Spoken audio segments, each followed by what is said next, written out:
Well, today we are going to have Sarah Hart Unger back on the podcast sharing an unexpected event that she has gone through, which is timely and relevant to both of our audiences. Sarah, welcome back to the Organized 365 podcast. Thank you so much. It's always an honor to be here and always fun to chat with you, Lisa. Now, you have two podcasts. So you have your podcast, Best Laid Plans, and then you also have a podcast that you co-host with Laura Vanderkam called Best of Both Worlds. And so I think I've been a guest on both of those. You have been a guest on both of those. I think maybe even multiple times on some of them because I we think love your so. work, we love how you think, and it's just always fun to chat. Yeah, and I've had you and Laura on my podcast, I think multiple times also. So we're planners, like you, me, Laura, we are planners. So I want to start by saying that this podcast is about an unexpected event from you, and you are very planned. But before we get into that, remind everybody who lives with you in your house. And also, I would like you to tell us, I don't normally ask this question, but I would like you to tell us what your profession is and what your spouse's profession is. Yes. Okay. So I am married. My husband is a vascular surgeon. I am a pediatric endocrinologist, which means I treat kids with like all kinds of hormonal things like diabetes and early puberty and all sorts of stuff. And then I have three kids. Ages 7 is my youngest, and then she's a girl, and then I have a boy in the middle. He's 11, and then my oldest daughter is 13. Lisa, I have a Oh my teenager. gosh. I remember when you were pregnant. That is how long I have been. I mean, at least, oh my gosh. So we've known each other Yes. at least 7 years. When I started Best of Both Worlds, our intro said something like, I have two kids, soon to be three. So, Oh my yeah. goodness. Okay. Yeah, that's probably then when I found you. Wow, I cannot believe she's 7. Okay, I will focus myself. All right. So you're a planner, 7 kids. You and your husband work in hospitals. Like you are doctors. Yes, we are This, I both think, is doctors. relevant information for what we're going to talk about. So you're in a double medical household, and then you had this medical event happen to you. And if you wouldn't mind explaining what happened, which will set the stage in as much detail as you're comfortable sharing. Yeah, I have no problem. I've told it a few times by now, so hopefully it's gotten more streamlined too. But this was the definition of unexpected because I am 44 years old and about to be 45, but whatever, still 44 for now. And I'm a runner. I'm very healthy. Everyone has little medical things. I've had migraines at one point, but honestly, like I don't take any meds. Like I'm a very healthy person and have also been running for most of my life. I've run 6 marathons. 4 of them were before I had kids. And then in 2024 or 2023, 2024, I kind of like was like, oh, my kids are bigger now. I kind of want to run again and started doing marathons again, really enjoying my training. And I ran a race on March the 2nd, 2025 in Miami Beach, where I was like, okay, this will be fun, half marathon, like many, I've done dozens, and 11 miles or so into the race, I suddenly was like, ooh, something's bad in my body. Like, I guess this was a really bad race. I bunked. That's like a word runners use when they like all of a sudden feel like they ran out of fuel. But I'm like, I don't bunk. What the heck? Like, this is so weird. So I kind of like text my husband. I'm mad that my race didn't, end the way I wanted to. And I start kind of walking and jogging to the end. And I get to the end and I'm like, I've stopped. My heart seems to not be getting the message. Like, why does my body still feel like it's working really hard? I'm like, okay, I just need to walk around a little. It's fine. And I find my friend who had done really well. I was mad because she beat me. And like, I was like, Yeah. I should have, done better than I Yeah. did. And because my mind was not thinking of anything serious. It was just like, oh, it's a race. But I'm walking around and I'm feeling like what's like something's off. So I go to the medical tent with my friend. She calls my husband and is like, Josh, I think you should come meet us over here because Sarah's not feeling great. And initially they put the pulse ox on and they're like, I think you're fine. Your blood pressure seems okay. I think all good. And I'm like, okay. And I get up to walk away.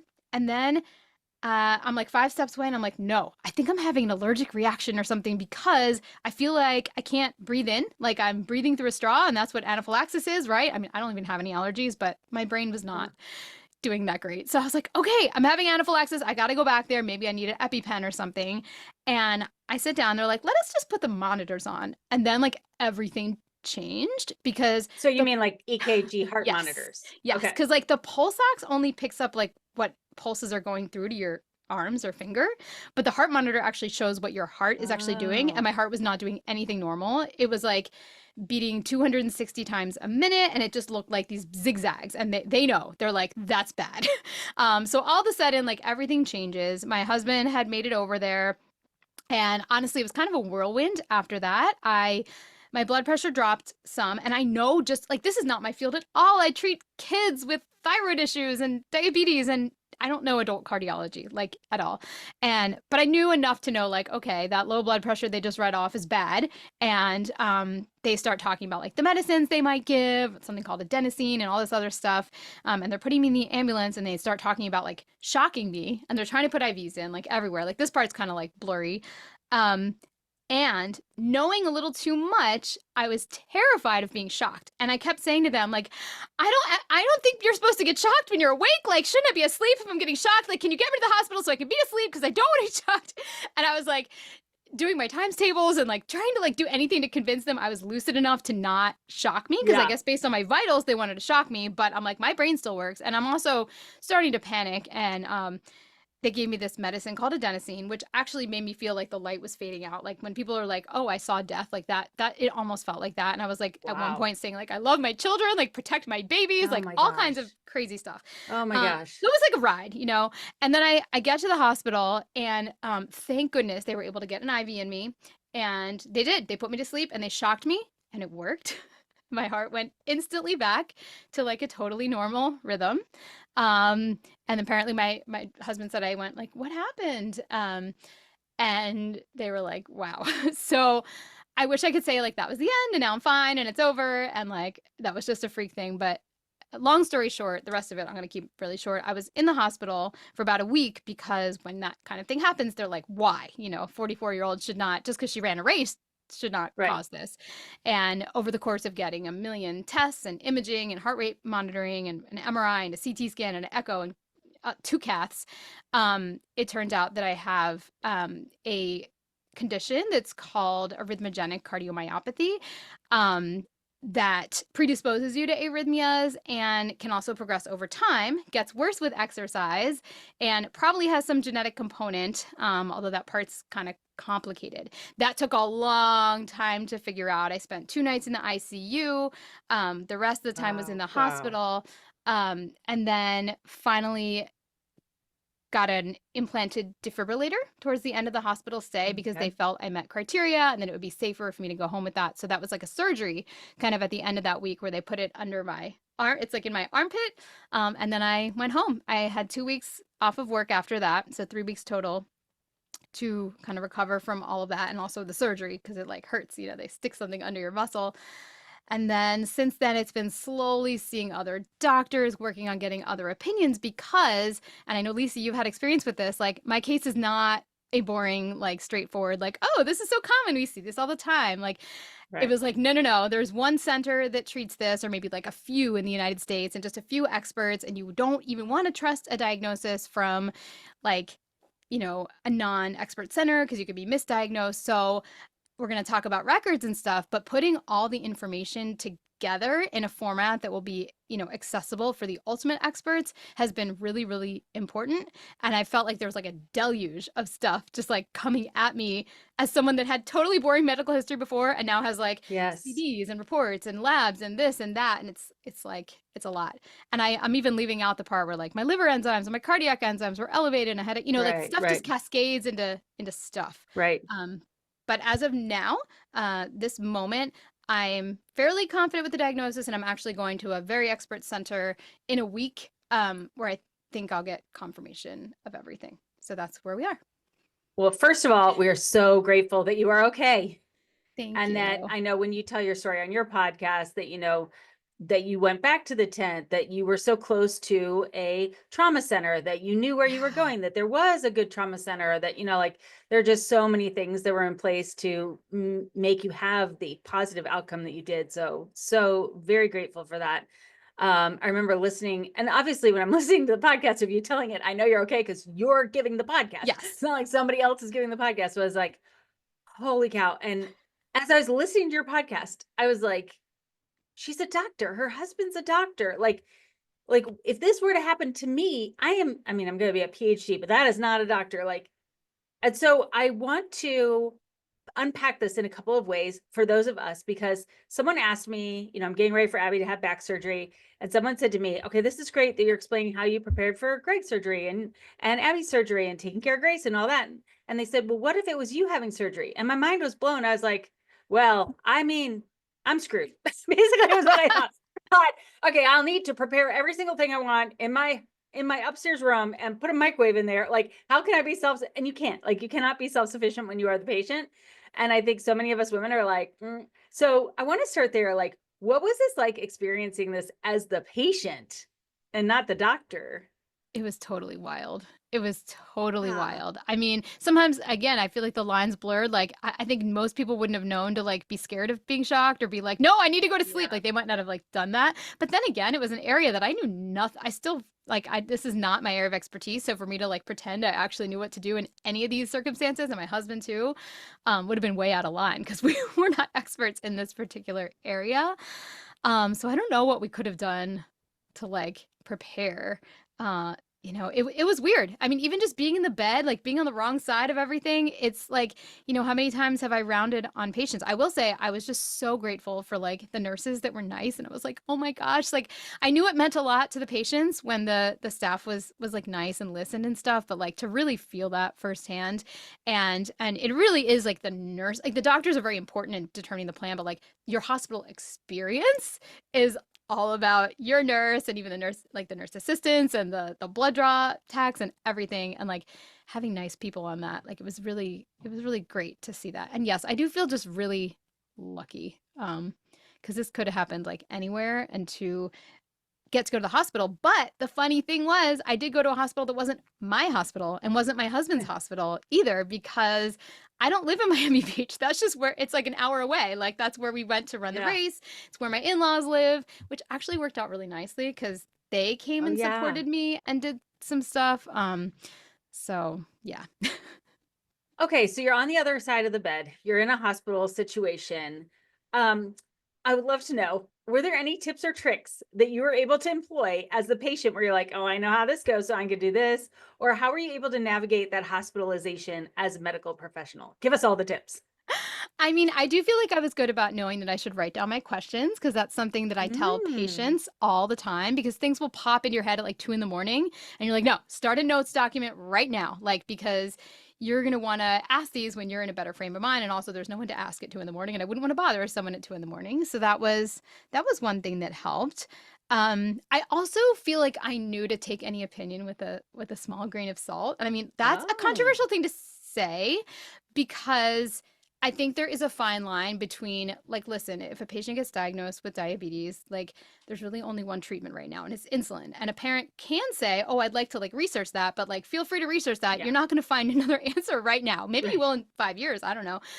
So, like, but then there are certain areas where it's just like there's not as much known, or it's not clear cut, or a patient doesn't fit some clear like typical mold, and I kind of knew I was that, so I just knew I might have to keep an open mind. And the nice thing was, I actually felt the doctors were really respectful of that. Like, they wouldn't say, oh, I'm sure I know what's going on. They would say, like, you know what, we actually have to share your images with like the cardiology WhatsApp chat of the world to get different opinions on it. Wow. And I'm like, thank you.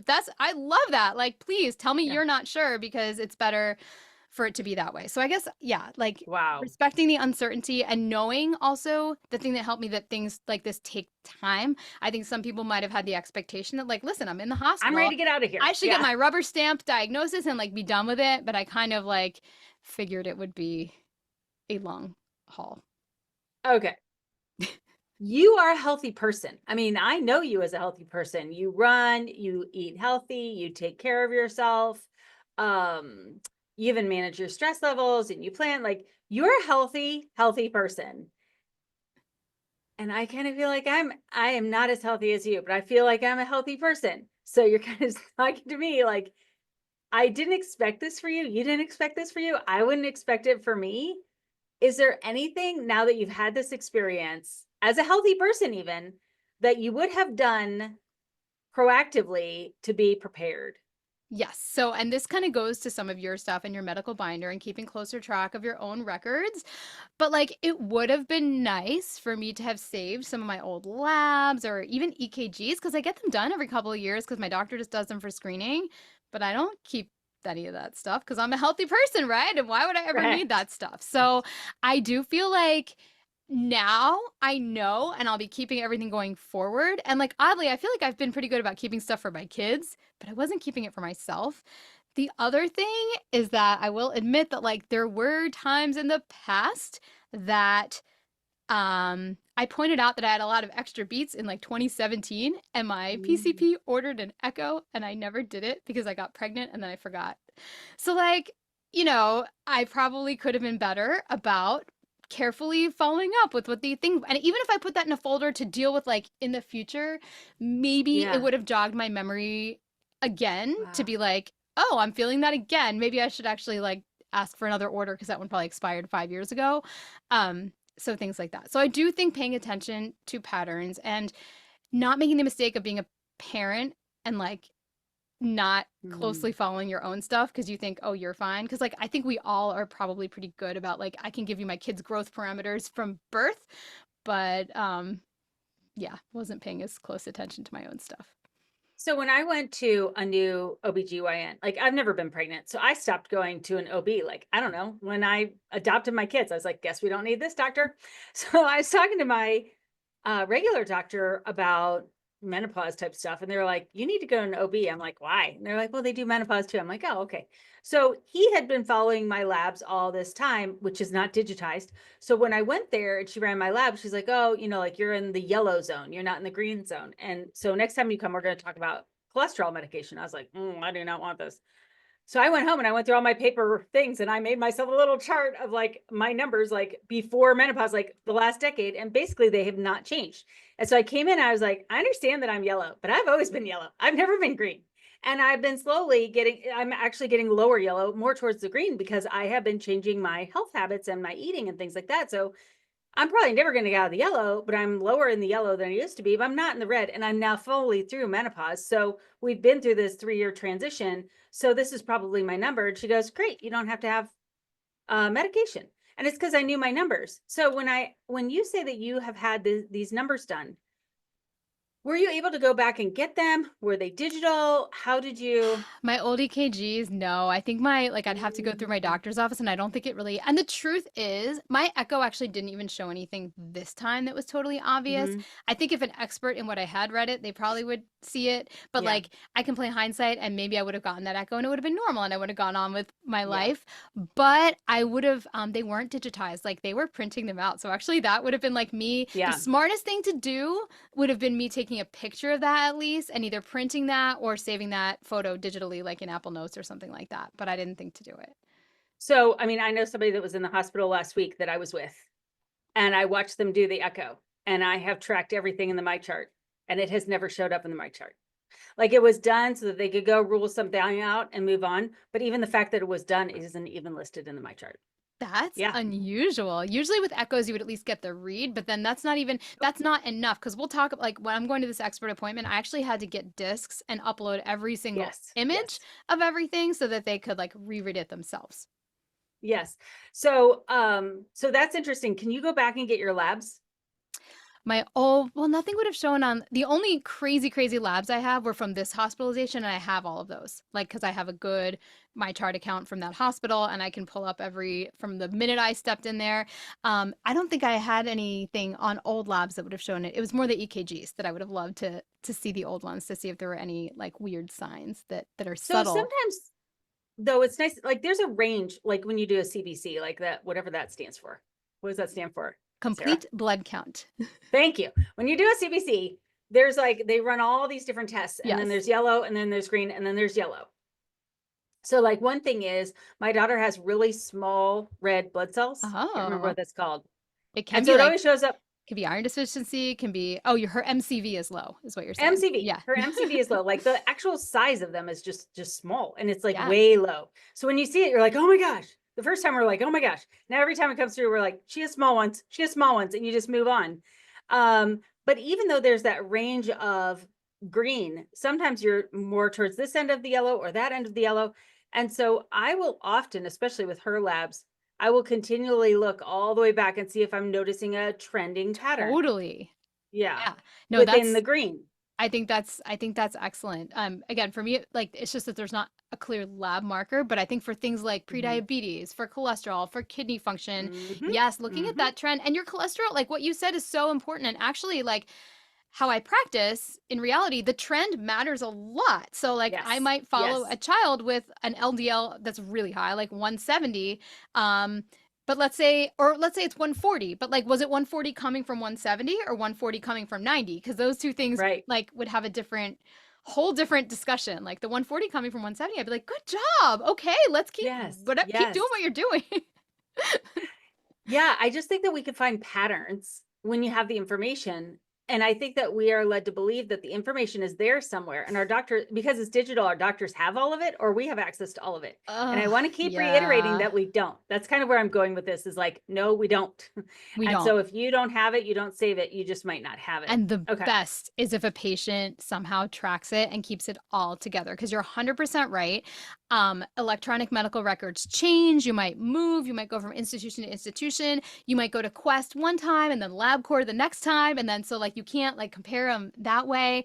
The really like when I see new patients coming from elsewhere, if they have like some kind of resource printed out, written, whatever that actually shows old stuff, it is worth its weight in gold. And like best case is if I don't even have to get it from the office, but I can get it straight from the patient. So like these things do matter and can actually really influence the level of care you get. Because also, um, you want when you're coming for an appointment, you want all that time to be dedicated to the doctor like Yes. thinking about you and not like Yes. trying to track down stuff. Preach. This is what I've been saying. You guys are hearing it from a doctor. Like, and as a doctor, you're saying you do want information from the parents or patients, because sometimes we feel like, oh, they're a doctor, they know what they're doing, they don't need it from me. No. You need whatever we can give you. You know what you know as a doctor, but you need everything we could tell you about us to And marry those two. the best is if it's organized. So like I don't care how big the pile is, it can be huge, but if it has some degree of organizing, that helps so much. So maybe like there's a they have a binder and there's a section that has labs. Awesome. I can flip through labs like a boss. But it's so much easier to flip through labs than flip through like labs mixed up with like medication records, mixed up with this, mixed up with that. And it does take time to go through some of that, but it's actually you don't need a medical degree to figure out like what papers have like Mhm. labs on them or to arrange them in chronological order. That's Yeah. like hugely helpful. Now I'll do it myself if a patient hands me like papers and they're mixed up and I'm like, okay, I'm trying to figure out what's first. I'll like type into the chart like a summary so I can see where the numbers kind of went over time. And by the way, I'm lucky to be in a specialty where we get a fair amount of time per patient so I can do Yeah, this. that's what I was thinking. This Yeah. is harder if you are primary care, and we can get like 45 minutes per patient, sometimes even more, but that's not every it's not every specialty, sadly. So coming in with your stuff as organized as you can is the best, or sending it ahead of time, because then the team can kind of pre-chart on you and have everything ready when you get there, which I love to I do. haven't gone that far.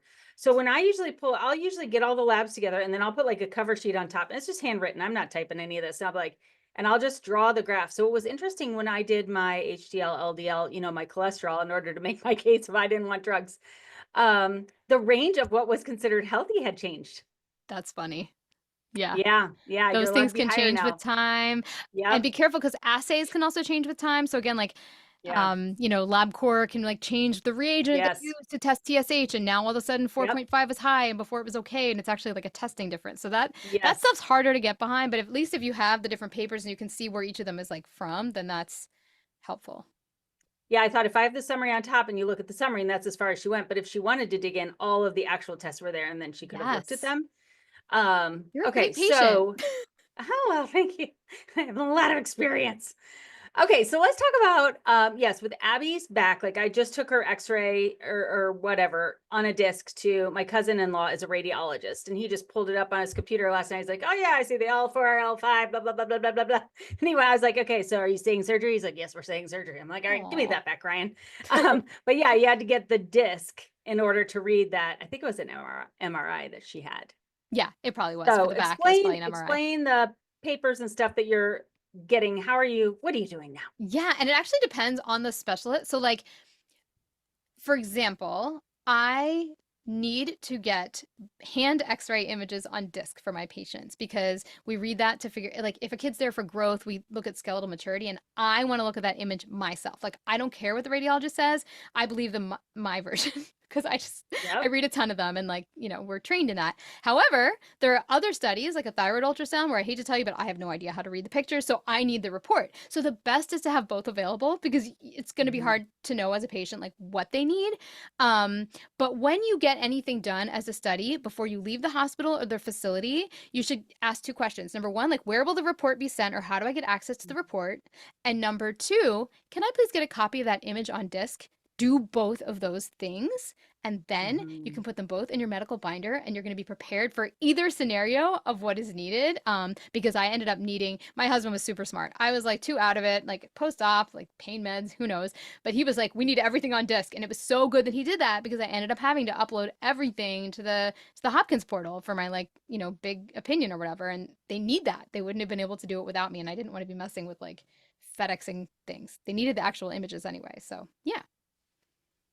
So for Abby's back surgery, I have had many of you reach out to me, but someone in Colorado was like, send me the disc. I'm having this person look at it. And I already knew I wanted my cousin-in-law to look at it. And Abby's having like the least level of back surgery you could possibly have. So when we were checking out at the orthopedic, I said, okay, I need the disc because I knew I needed a disc. They didn't even tell me. I was like, I need a disc. And they're like, all right, fill out this form. I said, well, I need 3. And they're like, 3?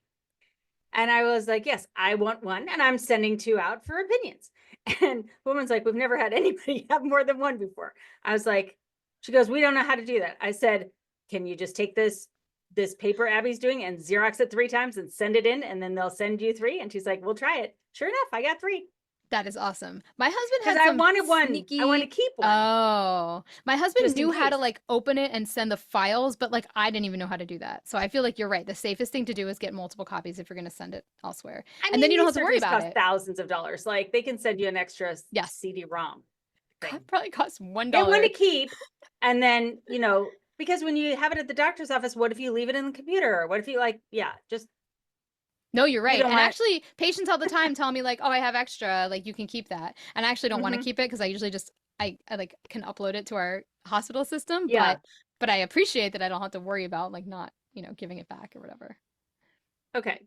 So back to the event and the immediate hospitalization. I didn't even think about the fact you weren't in your actual city. Yeah, I mean, it wasn't like So far, but I wasn't home. still, okay. Is there anything you could have done that would have supported your husband as you were pulled out of the household manager duties? And I have to caveat this because you are not full time, you work 60% time away from home. You do have good care, nannies. You and your husband do like planning retreats. You guys are on the same page. Let me just tell you, if it was Greg and I, he'd be in the hospital and he'd be like, I mean, he'd be like, Lisa, what do we do? Like, we don't have like this care system set up that you already had a lot of experts in place, but still. Yeah. I mean, at this point, I definitely work at least full time because I work 60% at my clinical job and then my writing books podcasting job has swelled. Yeah. So I and I previously did work full time, so we are like very fortunate. We've had the same nanny who is also kind of like partial, like I feel like I'm the CEO of our household, but then she like does the operations, so she kind of Yeah. knows like the ins and outs of everything. And so I don't know if I would have needed to do anything differently because it was very natural, thankfully, for her to just be like, done, picking up the slack. In fact, she was even like, Josh, don't worry about it because he was coming to be with me because I was like terrified and not in the right mind to talk to doctors and Yeah. didn't know what was happening and like couldn't even tell you, like he's the one who helped me decide on the defibrillator, like all that stuff. Like I needed him.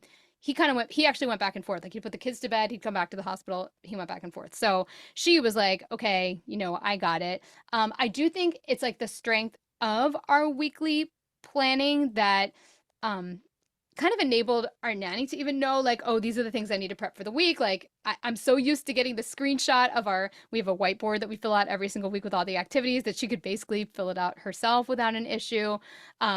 So yeah, I think for me, the lucky thing is that I kind of already have those structures in place just because I even have call weeks where I have to be working every day. So we've just needed that level of childcare.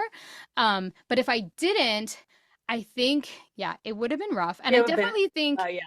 having like maybe having like a friend or family member like understand our weekly planning rituals might have been helpful. Like, so if we didn't have a caregiver, um, then maybe one of my in-laws or my sister-in-law, I would have been able to be like, this is what our whiteboard normally looks like, which I have screenshots of that on my phone. And like, so that's like what the kids' activities are. And then use that as a jumping point for her to be helping kind of fill in that role. But it's tough. Yeah, I'm going to tell you right now, I don't have a solution for this. Like, it's awesome you have a solution, but I wouldn't have a solution.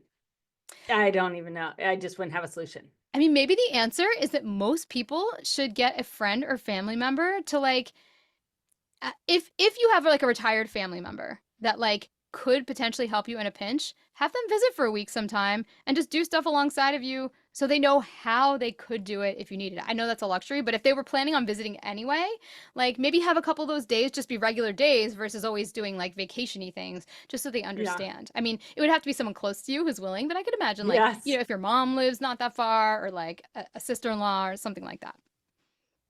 Yeah, I'm still drawing a blank over here, Sarah. And I'm saying that out loud because I know a lot of people listening are going, no, it's me. I'm on an island. Like, I know. if anything happens to me, the ship is going down, even though you're organized, even though you have all these things. And that is a weight and responsibility. You can also let the ship kind of sink to some extent, right? Like, so the necessities have to happen. Your children have to be fed. They should be Yeah. taken to Yep. school, Yep. but like Yep. they can miss soccer and they can miss True. ballet for a week Yeah. and like nothing terrible. So, and actually Right. we did, I mean, I kind of told her, I was like, do what you could do, but like some things require two drivers. Like I'll be driving to dance while she'll be driving to soccer. And it's like, just don't worry about it. Like, let's keep Yeah. things in perspective and remember that like everyone's healthy. And if kids miss some extras, and they eat takeout for a week, like they'll love it. Yeah. Yeah. How did the kids do? I mean, they were scared because they knew I was in the hospital and everything. Of course, like they came actually very early on, which I think helped. Mhm. Again, being so lucky to be there with my in-laws. So like, it was like, oh, they saw that I was like surrounded by family and that helped a lot because I think that reassured them as well. So they visited a couple times and they were scared for a little while. But then I kind of like framed it like, you know what? I have amazing doctors and like I got this thing implanted to keep me safe. Like that's the whole point of Yeah. it. If my heart ever does that again, guess what? This thing will save me. I mean, that's the whole purpose. So I think Mhm. they get that. And I think they're doing good. Yeah. And you said your oldest is 13. Yes. I mean, that's old enough to kind of kick in. Yeah. And, they know the routine. They Oh know how this yeah. works. Oh, she's very Yeah. and it's a girl too. I mean, not to Yeah. generalize, but Yeah, but generalize anyway. but yeah, she's quite self-sufficient. I mean, she's got her beauty routine. Like I don't need to tell her how to get ready for school. Like that is not a Yeah. problem. So yes, this was easier in my scenario if it had happened 6 years ago when I had a 1-year-old and like I can't even do the Yes. math right now, but you know what I'm saying? Like Yeah. that would have been rough. Yeah. Anything else you want to say about organizing your medical records?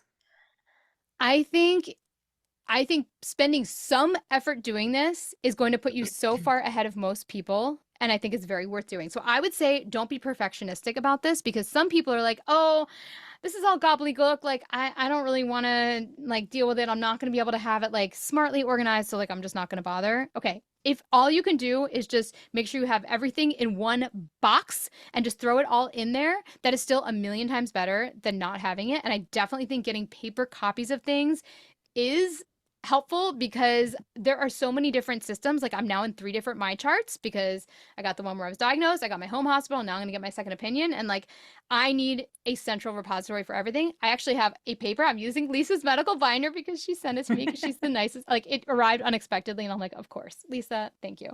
And I also have digital copies of various things in a little Apple Notes folder that I created. So I can like get it on the fly, but I'll be bringing my binder with me to my appointment. And I just think don't let yourself be intimidated by it because it's better to bring it and have it than to be like, oh, it was just too much. So I, left it to the experts because the experts might have trouble finding everything. You mentioned when you're in the hospital, if you had a question, you wrote it down. You said you wrote down Apple Notes. Did you Yes. write down the answers also? Ooh. I think my husband wrote down some answers. I don't think I wrote down very many answers. So I only asked that because there is a digital and a paper trail. So as my kids, they started getting diagnoses. Well, with Joey, it was, 10 months was when we got the asthma diagnosis, and Abby was around 4 when we started getting her diagnoses. And I would carry the Warrior Mama binders with me. And in between the meetings, in between our doctor's appointments, I would write everything down. I had a planner then, a hand planner. So I'd write it all down. And then I would rewrite all my questions before I went to the doctor's appointment. And then as I was asking the questions, I would write down all of the answers. And what was interesting was not the answers in the moment, because the answers in the moment I retained and I knew what to do. What was interesting when I would do like 3, 6, 9 year reviews and I would go through all of their IEPs, I would still have all the questions and answers I had written. So I would notice, oh, every August I ask the same question. This is a mood indicator. Oh, I ask this over and over again. So I'm just pushing towards paper again, because I think that paper is how we actually learn and analyze, and digital is how we increase productivity. And like you said, you can like upload it, but we tend to see more patterns when you're looking at it printed and when you read back through it. That was where I started to realize, oh, there are like certain behaviors that happen that then indicate that we need this kind of a medical intervention. I'm being vague on purpose. But Totally. I then got to the point where I could have 20 things that if I noticed these 20 behaviors, the number of behaviors, if it was 2 out of 20, 4 out of 20, 6 out of 28, I could see how quickly we were moving towards this medical intervention that was needed. And so I got to the point where I could diagnose like that, because I had been writing down all these notes and I just kept looking back over. And I was like, oh, wow, that's a pattern that I finally noticed. Because every summer I would go through their entire Warrior Mama binder. I would take out things I didn't know. I would move all the notes into this note section. And then I would just sit there, and cry and read through all of the notes like, oh my gosh, this is a lot. This is a lot that I'm doing. This is a lot that I'm advocating for. And that's when I started to see some of the patterns over time. I have two things to say, and I think that's brilliant. Number one is I need to be better about writing down answers, especially when I might not like the answer or if I Mm, need to discuss the answer with my husband. So, like, I have kids that have maybe stuff going on, and like we actually have an appointment coming up in a couple weeks. And I think that writing down the answers will be helpful so that after the fact, when we're like trying to figure out what to do, we're not telling each other different stories about what was said. And then mm, the other thing, mm, actually, I have two things. Another thing is that it's so interesting that you said that about the checklist, because with my cardiac diagnosis, I was like, oh, there's a million criteria and it's everywhere and it keeps changing and it's different. And finally, I came upon this PDF that someone had shared on like a Facebook group for the diagnosis. And I was like, oh my God, it's all there in one page. And it was from the center where I'm going. And I printed it out. And I was finally like, oh, this is so easy. Like it, it was weirdly mhm. much more doable and understandable in paper form than it had been digitally. And I can't, Yeah, like, yeah. I could check it off. Oh, I have this. Oh, I don't have that. Or, oh, I need to ask if I have this or this because I don't actually know. So that's huge. And then the third thing I was going to say is when patients ask me questions as a provider, I try to put my answer in the plan. And that's more for my first thing that I said, which is that, like, I want them to have something to refer to. I mean, in that case, Mhm. it's typing, not handwritten, but like, if I'm, they may ask like, okay, like, is it okay if they miss doses? And I'm like, no, they really need to take it every day. I Mhm. want them to have that in writing, in part because I don't want them to Yeah. like wonder, and then also in 3 months be like, oh, but you said it was fine to miss a bunch of doses. Like, no, I didn't. I handed you this paper. Look what it says. So I do think like we are underutilizing written Mhm. materials in medicine. Mhm. Yeah. And I think that when you're reading, like, so I keep all the discharge notes from hospitalizations or doctor's appointments or whatever they give me or whatever I can print out. When you're reading it on an annual basis, if you have something that is ongoing, you should be reviewing your entire binder every year. Like I do my financial binder every year. I read through all of it, like, oh yeah, better move the house into the trust so that if the house happens, like it gets replaced. So you see things differently when you're reviewing than when you're in it. And if you're dealing with anything chronic, then you need to have some reviewing time. I like to do it in July. And I think it's because my kids were in school. So the Warrior Mama binder, like you can't have an IEP meeting in July. So I wasn't dealing with any outside pressures. I was just like, okay, I'm going to go through the binders. I'm going to get myself ready for the next school year. What worked, what didn't work last year? How do I really want to advocate for them next year? Are there improvements or deficiencies? I want more testing. And so I really came in very knowledgeable. And really, the binder is, for me, it's an external representation that gives you the confidence for the knowledge you have. You already have the knowledge about yourself or your kids if you're advocating for your kids or whoever you're advocating for. But when you have it in paper, you're able to more objectively go through it. And also, you're able to find an actual test or whatever to hand to a medical or school professional and say, no, this backs up what I'm verbally telling you. It gives you the confidence to actually advocate in the way that you can. But I also think, as the school or the medical professional, hearing what the mom or the patient is saying, when you can back it up with the labs, then you're like, me saying that, like, no, I've always been in the yellow for my cholesterol. This new doctor might be like, yeah, you don't know anything. But when I brought it all in, she's like, fine, you don't need the medicine. Like, it was not even it was like done just like that. Whereas if I said, no, I'm pretty sure it was, she either would have said, well, I'm going to have to go get all of that information, or she might say, well, science is showing now that even in the yellow, we want to do this. And so she would have put me on the medicine. I know she would have. Yeah. That's where she was going. You made it easy for her to actually understand the trend. And like, you're right. Sadly, it's not that she's a bad clinician. It's just that like, no, she's we all have really limited good time, and it's great that you took away the step of her having to figure that out. Or she might have said, oh, let me look into that. And then it might have just gotten dropped because life happens. And right. Yeah. She didn't have time to do homework. I have to do the homework for my appointment. She's not going to do the homework for come with your homework done. Yes, I agree. It helps. It really helps. And I think patients sometimes think it's a burden. I'm like, no, that's the best. Thank you. Like, again, when it's a mess, I'd still rather have it as a mess than not have it at all. Because actually, doctors can get really good at going through and seeing what's important. Yeah, you know what to look for. Yeah. Anything else you want to share from your personal experience as a household manager, as a patient, as a medical professional? Yes, just that. Well, I don't want to be like morbid, but just like, don't ever just assume like, oh, I'm healthy, like nothing can ever happen to me, because I mean, I knew that. We all know that. And, none of us know anything. Like, you could have a car accident or whatever. So you do want to make sure to think through different scenarios, not in a bad way, but just to make sure that, like, if anything like this were to happen, that, and I don't really mean the household managing part, because Lisa and I don't have a great answer, but like even the like formal part, like, and the part that you help a lot with the financial stuff, that like all the information is in a accessible way, and that you've thought through kind of all those scenarios, because life can just change really, really quickly. You wake up, you're running a race, and then you're in the cardiac ICU. Like what happened? And you mentioned that there might be a genetic component to what you're dealing with. Yeah, there usually is. But my gene testing is kind of confusing. Like, it had a variant that I don't know if the variant has it, because it's not like a classic variant for the condition. So actually this becomes a little bit complicated, and my kids probably have to get screened cardiac wise, but hopefully they're not super high risk, because I didn't have like a known gene come up. But yeah, it's actually unsatisfying for me, because I'm like, I want to know why, if something lit up that it was like, yes, this is clearly the cause. This is messed up in your body, and now we know, like, but no, I don't get that. I mean, it's overall a good thing. It's much better for my kids to not have them be like marked with something where they know, because that would be a really hard way to live, I think. And this makes them lower risk. So in general, this is a good thing. But yeah, it's very complicated. They also, apparently this condition is like new enough that there are all these genes that like 5 years ago people would have tested negative, and like now they're like, oh, now we know gene XYZ is also right. So this could change with time. Yeah, I think with time we will have a lot more like DNA testing that will reveal like all of that.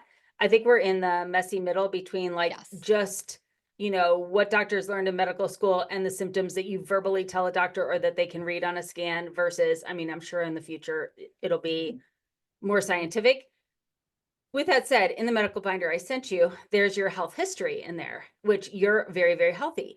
But now your children, and then maybe even your siblings, will want to look at this because there is a genetic component to it. And so I think that there is, and we're giving away the first half of the medical binder perpetually for free now, is if you go to /relief page, so that you can do your health history, your allergies, all that. Because even if you or your parents don't want to do your whole medical binder or any of that, it is really hard to get medical health history from people who have passed or who now are experiencing Alzheimer's. And you can't go get their medical file. Like, they don't exist. You can't go back and get these.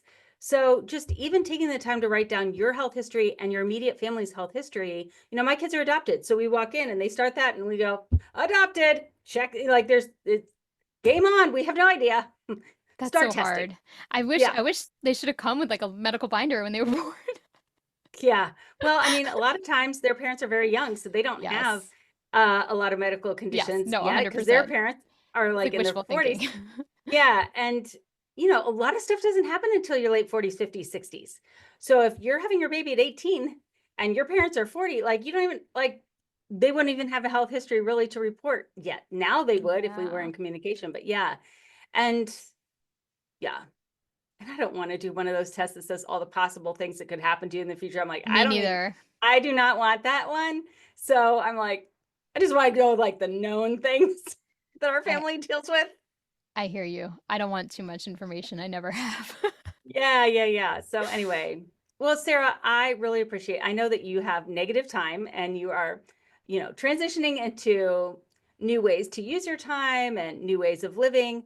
But when we were doing this series this month on unexpected events, power of healthcare, power of attorney, hurricanes, you also experience hurricanes. I was Oh like, yeah.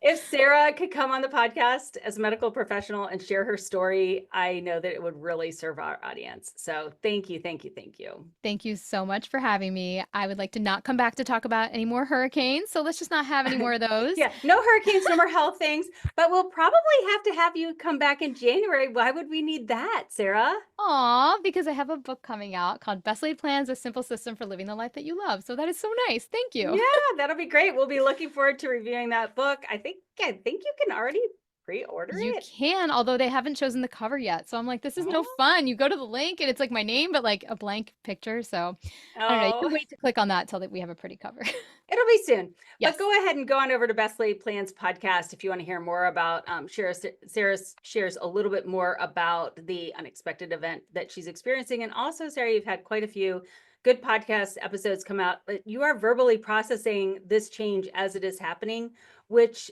it's so isolating to need care yourself or be a caregiver. Like caregiving is the most isolating, I think, event that you have, and there's so much weight and responsibility with it for yourself or for whoever you are caring for, and it's long. Like it's not just like a weekend, it's like a long season. And so the more that we can normalize the amount of work that goes along with this and support each other as we go through these experiences, I think the podcast episodes you're doing right now are great for that. So head on over to Best Laid Plans to hear more of Sarah's story.